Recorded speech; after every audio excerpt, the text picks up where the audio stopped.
युवकों की प्रेरणा स्वामी विवेकानंद सुनी।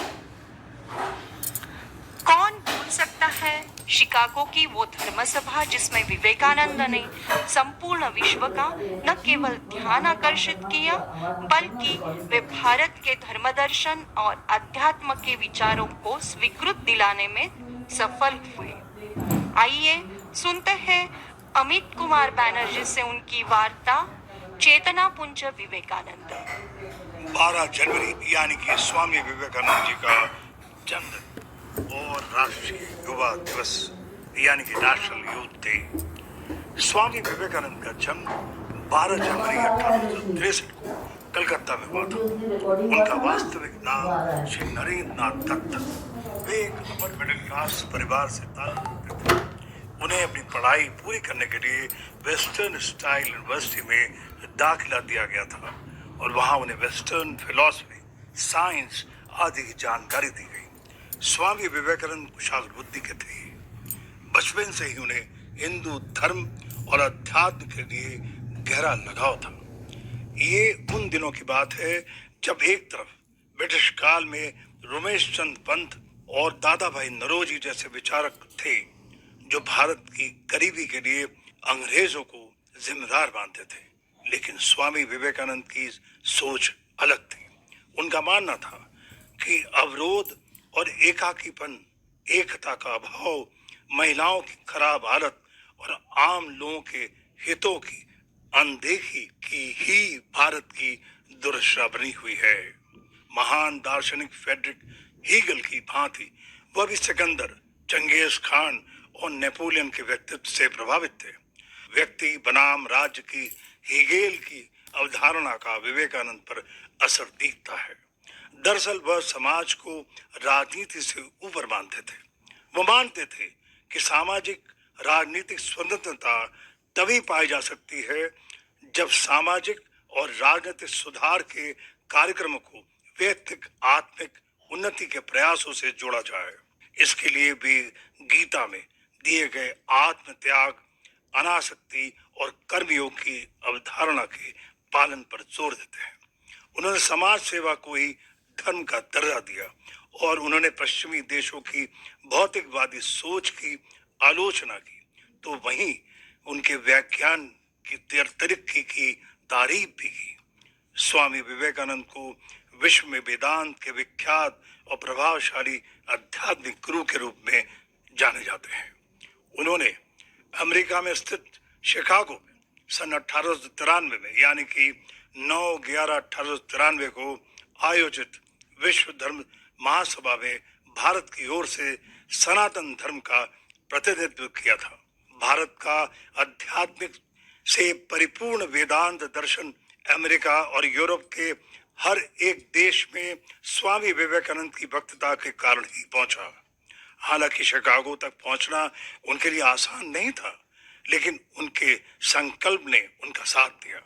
इसी संदर्भ में एक ऐसे व्यक्तित्व का नाम उनके जीवन में आया जिस स्वामी विवेकानंद ने अपना सबसे अच्छा मित्र बनाया।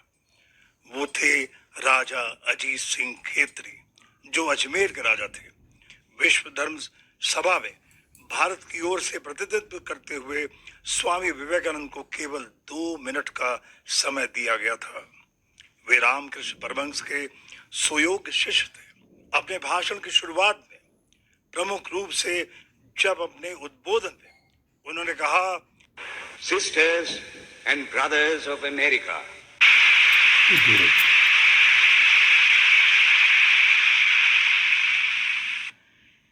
Brothers and sisters of America, मेरे अमेरिकी बहनों एवं भाइयों, तो सबका दिल जीत लिया था। उनका भाषण 2 मिनट के बजाय काफी लंबा था और जब तमाम लोग एकाग्रचित्त होकर सुन रहे थे, भाषण के अंत में ऑडियंस की तरफ से उन्हें स्टैंडिंग ओवेशन प्राप्त हुआ। विवेकानंद का मानना था कि एक युवा का जीवन भारत और दुनिया के युवाओं को प्रभावित करने वाले में अपनी प्रमुख भूमिका निभा सकते हैं।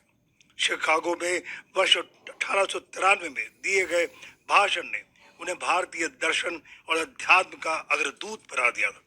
तब से लेकर आज तक उनके विचार युवाओं को प्रभावित कर रहे हैं। आज के दौर में जब युवा नई नई समस्याओं का सामना कर रहा है, नए नए लक्ष्य तय कर रहे हैं और अपने लिए एक बेहतर भविष्य की आकांक्षा रख रहे हैं, स्वामी विवेकानंद के विचार और भी प्रासंगिक हो जाते हैं। वो हमेशा युवाओं को मानसिक रूप से सशक्त होने के साथ साथ शारीरिक रूप से मजबूत होने की बात भी कहते थे। गीता पाठ के साथ साथ फुटबॉल खेलने को भी वो उतना ही महत्वपूर्ण मानते थे। उन्होंने साफ कहा कि शक्ति ही जीवन है, कमजोरी ही मृत्यु है और कोई भी व्यक्ति तब तक भौतिक जीवन का सुख नहीं ले सकता यदि वह ताकतवर नहीं है। युवा अधिक से अधिक संख्या में सामाजिक गतिविधियों में शामिल हो, जिससे न केवल समाज बेहतर बनेगा बल्कि इससे व्यक्तिगत विकास भी होगा। उन्होंने युवाओं को विशेषकर सामाजिक सेवा के साथ साथ आध्यात्मिकता को भी जोड़ा और मुख्य रूप से मनुष्य में मौजूद ईश्वर की सेवा करने की बात कही। भारत सरकार ने सन 1984 में स्वामी विवेकानंद के जन्म दिवस को राष्ट्रीय युवा दिवस के रूप में मनाने की घोषणा की और राष्ट्रीय स्तर पर इस दिन तमाम स्कूलों, विद्यालयों एवं अन्य जगहों पर स्वामी जी के विचार पर चर्चा, निबंध, गोष्ठी, प्रश्नोत्तर आदि कई कार्यक्रम किए जाते हैं, जिनमें स्वैच्छिक रक्तदान भी अधिक रूप से युवा करता है। उन्होंने रामकृष्ण मिशन की स्थापना की थी, जो आज भी अपना काम कर रहा है। उनके विचारों को आज भी युवा अपने जीवन में उतारते हैं। विवेकानंद ने युवाओं को आध्यात्मिक संधान पर जाने की बात कही, जिससे न केवल उन्हें अपना लक्ष्य पाने में आसानी होगी बल्कि उनके जीवन में महानतम लक्ष्य बना सके, यही उनका प्रयास था। उन्होंने साफ कहा कि जीवन बहुत छोटा है लेकिन आत्मा अजर अमर है, इसलिए अपने जीवन को एक बड़े लक्ष्य की प्राप्ति में लगा दो। एक बार जीवन की कठिनाइयों पर भाषण करते हुए उन्होंने कहा कि त्याग और सेवा के आदर्शों को राष्ट्रीय स्तर पर स्थापित करना चाहिए, जिससे ये युवाओं के जीवन का अभिन्न हिस्सा बन सके। 4 जुलाई 1902 को वेदांत के विख्यात और प्रभावशाली आध्यात्मिक युवा गुरु केवल 39 वर्ष की आयु में हमारे बीच से चले गए। उनके देहावसान के 82 वर्ष बाद राष्ट्रीय युवा दिवस के रूप में पूरे विश्व में ये कार्यक्रम होता है, जिन्हें हम आइकॉनिक यूथ गुरु कहते हैं। युवा शक्ति के रूप में हम जानते हैं युवा गुरु यानी कि स्वामी विवेकानंद। उनका जीवन बहुत छोटा था लेकिन वो अजर अमर है। स्वामी विवेकानंद एक कर्मयोगी थे। योगी होने के साथ साथ उन्होंने समाज के सबसे कमजोर तबके को अपना भगवान माना और उनकी सेवा करते रहे। उनके कई प्रमुख विचार एवं संदेश हैं। आइए उनके कुछ प्रमुख विचार आप तक पहुंचाने का कष्ट करें। एक नायक बनो और सदैव खुद से कहो, मुझे कोई डर नहीं है, जैसा मैं सोच सकता हूं वैसा जीवन में भी कर सकता हूं। लगातार अच्छे विचार सोचते रहना ही बुरे विचारों को दबाने का एकमात्र तरीका है। कुछ मत पूछो, बदले में कुछ मत मांगो। जो देना है वो दो, वो तुम तक वापस आएगा, पर उसके बारे में अभी मत सोचो। वैसे तो उनके अनगिनत विचार और संदेश हैं, लेकिन उनमें से सबसे महत्वपूर्ण है उठो, जागो और तब तक डटे रहो जब तक लक्ष्य की प्राप्ति न हो। Rise, awake and stop not till the goal is achieved.